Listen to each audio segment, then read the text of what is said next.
ऐसा माना जाता है कि इसराइल के पास न्यूक्लियर वेपन है, लेकिन ना ही इसराइल ने कभी न्यूक्लियर टेस्ट किया और ना ही कभी माना कि उसके पास न्यूक्लियर वेपन है। फिर ऐसा क्यों माना जाता है कि इसराइल के पास न्यूक्लियर वेपन है? वेल, इसके पीछे एक स्टोरी है एक चोरी की। 1950s और 60s में अमेरिका में नई नई न्यूक्लियर इंडस्ट्री बनी थी, वो बहुत तेज़ी से एक्सपैंड कर रही थी। इसी समय अमेरिका में नए नए न्यूक्लियर प्लांट लगाए जा रहे थे और यहाँ यूरेनियम 239 को एनरिच किया जा रहा था।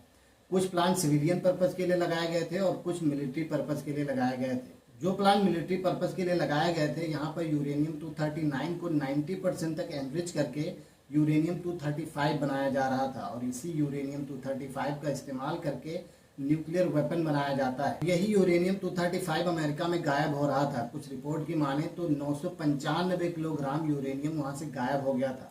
इसके बारे में जब अमेरिकन एजेंसीज को पता चला तो उन्होंने इन्वेस्टिगेशन की और इन्वेस्टिगेशन में उन्होंने ये पाया कि यूरेनियम 235 बहुत सारे प्लांट से गायब हुआ था, लेकिन एक प्लांट ऐसा था जहाँ पर एक ही प्लांट से 100 किलोग्राम यूरेनियम 235 गायब हो गया था। ये प्लांट एक कंपनी का था जिसका नाम था NEMUC और ये कंपनी एक ज्यूस की थी।